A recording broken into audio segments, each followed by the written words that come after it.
The large majority of teenagers who attend Higgs are soulless, conformist idiots. I have successfully integrated myself into a small group of girls who I consider to be good people, but sometimes I still feel that I might be the only person with a consciousness, like a video game protagonist, and the rest are computer-generated extras who have only a select few actions, such as initiate meaningless conversations, and hug. The other thing about Higgs teenagers, and maybe most teenagers, is that they put very little effort into 90% of everything. I don't think that is a bad thing, because there'll be lots of times for effort later in our lives. And trying too hard at this point is a waste of energy, which might otherwise be spent on lovely things such as sleeping and eating, illegally downloading music. I don't really try hard to do anything, neither do many other people. Walking into the common room and being greeted by 100 teenagers slumped over chairs, desks and the floor is not an unusual occurrence. Kent hasn't arrived yet. I head over to Becky and our lot in the computer corner.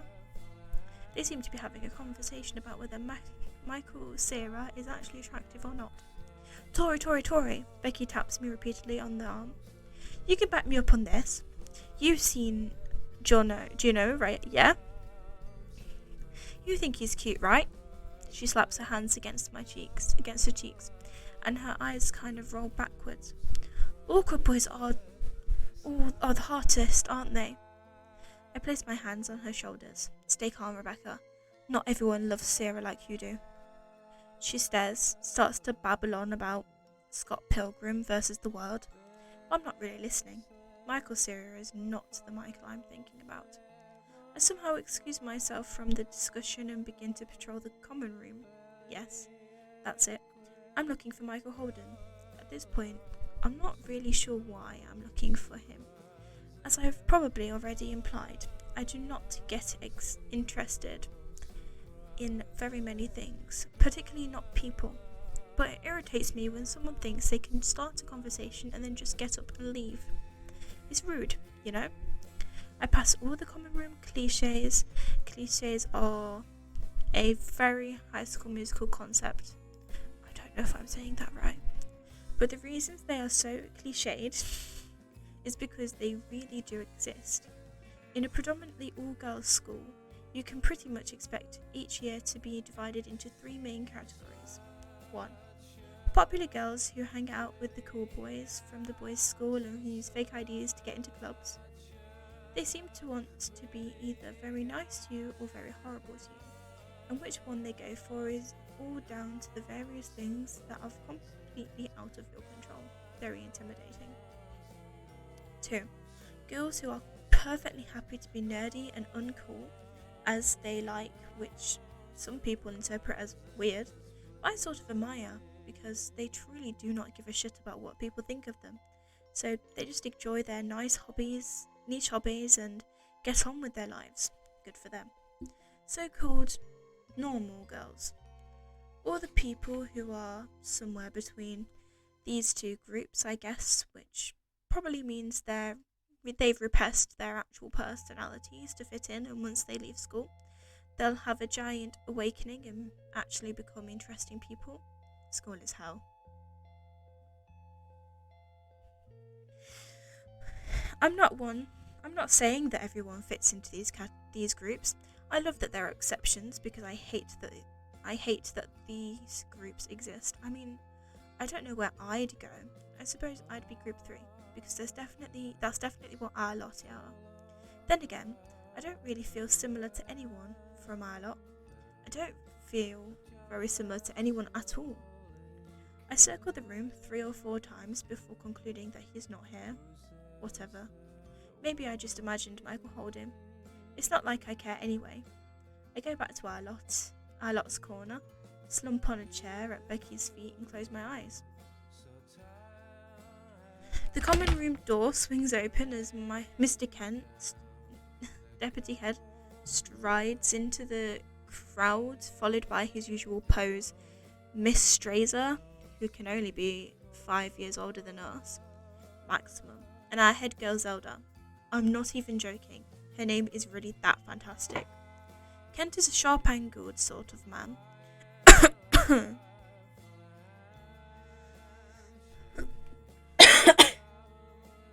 Most often noted for his standing resemblance to Alan Rickman, and is possibly the only teacher in this school to hold true intelligence.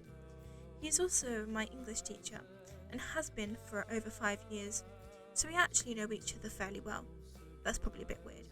We do have a head mistress, Mrs. Lemaire, who is widely rumoured to be a member of the French government, explaining why she never appears to present in her own school. I want some quiet, says Kent, standing in front of an interactive whiteboard, which hangs on the wall, just below our school motto. Confrontimerin in domino et in potentiala virtutus eos. I probably butchered that. The sea of grey uniforms turns to face him. For a few moments, Kent says nothing. He does this a lot. Becky and I grin at each other and start counting the seconds. This is a game that we play. I can't remember when it started, but every single time we're in assembly or a sixth form meeting or whatever, we count the length of his silences. Our record is 71 seconds, no joke.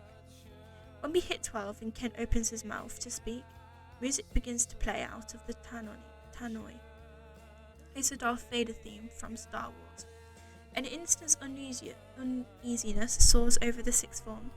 People turn their heads widely from side to side, whispering, wondering why Kent would play music through the tannoy, and why Star Wars, perhaps. He's going to start lecturing on communication, with clarity or persistence or empathy and understanding, or skills of independence, which are what most of sixth form meetings are about. Perhaps he's trying to take a point about the importance of leadership. Only when the pictures begin to appear on the screen behind him do we realise what is in fact going on. First it's Kent's face photoshopped into Yoda's, then it's Kent on Jabba the Hutt, then it's Princess Kent in a golden bikini. The entire sixth form bursts into uncontrollable laughter. The real Kent, stern-faced but keeping his cool, marches out of the room. As soon as Strazer similarly disappears, people begin to tear from group to group, reliving the look in Kent's eyes when his face appears on Natalie Portman's, complete with white Photoshop face paint and an extravagant hairdo. I have to admit, it's kind of funny. After Kent/Darth Maul leaves the screen, and as the orchestral masterpiece reaches its climax, the speakers above our heads, the interactive whiteboard displays the following words: solitaire.co.uk. Brookie brings the site up on the computer and our lot cluster around to have a good look. The troll blog has one post now, uploaded 2 minutes ago. A photo of Kent staring in passive anger at the board. We all start talking. Well, everyone else does. I just sit there. Some kids probably thought it was clever, snorts Becky. Yeah, it is clever, says Evelyn, her long-established superiority complex making its regular appearance. It's sticking it to the man. I shake my head, because nothing is clever about it apart from the skill of the person who managed to morph Kent's face into Yoda's. This is Photoshop talent. Lauren is grinning widely. Lauren Romley is a social smoker and seems to love chaos. I can see the Insta posts already. This has probably broken my Twitter feed. I need a photo of this for my Insta, continues Evelyn. I could do with a couple thousand for more followers. Go away, Evelyn, snorts Lauren. You're already internet famous? This makes me laugh. Just posted another photo of your Dog Evelyn, I say quietly. He already gets like 20,000 likes. Only Becky hears me. She grins at me and I grin back, which is sort of nice because I rarely think of funny things to say. And that's it. That's pretty much all we say about it. 10 minutes and it's forgotten. To tell you the truth, this prank has made me feel kind of weird. The fact of the matter is that Star Wars was actually a major obsession of mine when I was a kid. I guess I haven't watched any of the films for a few years now, but hearing that music brings back something I don't know what. Some feeling in my chest. Ugh, I'm getting sentimental. I bet whoever did this is really pleased with themselves. It kind of makes me hate them. 5 minutes later, I've just about dozed off, my head on the computer desk and my arms barricading my face from all forms of social interaction, when somebody pats me on the shoulder. I jerk upwards and gaze blarily in the direction of the pat. Becky's looking at me oddly, purple strands condescending around her face. She blinks. What? I ask. She points behind her, so I look. A guy is standing there, nervous, face in a sort of grinning grimace. I realise what's going on, but my brain doesn't quite accept that this is possible. So I open my mouth and close it 3 times before coming up with, Jesus Christ. The guy steps towards me. Victoria? Excluding my new acquaintance, Michael Holden, only 2 people in my life have ever called me Victoria. One is Charlie, and the other is Lucas Ryan, I say. I once knew a boy named Lucas Ryan. He cried a lot, but liked Pokemon just as much as I did, so I guess that made us friends. He once told me he would like to live inside a giant bubble when we grow up, because you could fly anywhere, everywhere, and see everything. And I told him that would make a terrible house because bubbles are always empty inside. He gave me a Batman keyring for my 8th birthday, a how to draw manga book for my 9th birthday, Pokemon cards for my 10th birthday, and a t-shirt with a tiger on it for my 11th. I sort of have to do a double take for his face. It's now an entirely different shape. He'd always been smaller than me, but he's at least a whole head taller. His voice obviously has broken. I start to look for things that are the same as 11-year-old Lucas Ryan, but all I've got on his is greyish hair, skinny limbs, and awkward expressions. Also, he is the blonde guy in skinny trousers. Jesus Christ, I repeat. Hi. He smiles and laughs. I remember the laugh. It's all in a chest laugh. Hi, he says and smiles some more. A nice smile. A calm smile. I dramatically leap to my feet and look him up and down, and it's actually him. It's actually you, I say, and have to physically restrain myself from reaching out and patting him on the shoulders, just to check he's really there and all. He laughs. His eyes go all squinty. It's actually me. Why? He starts to look kind of embarrassed. I remember him being like that. I left room at the end of last term, he says. I knew you weren't here, so he fiddles with his collar. He used to do that too. I thought I'd try and find you, seeing as I don't have any friends here, so, yes, hello? I think you should be aware that I have never been very good at making friends, and primary school was no different. I acquired only the one friend during those 7 years of mortifying social rejection. Yet while my primary school days are not days which I would choose to relive, there was one good thing that probably kept me going, and that was the quiet friendship of Lucas Ryan. Wow, Becky, unable to keep away from potential gossip, intervenes. How do you two know each other? I'm a fairly awkward person, but Lucas really takes the biscuit.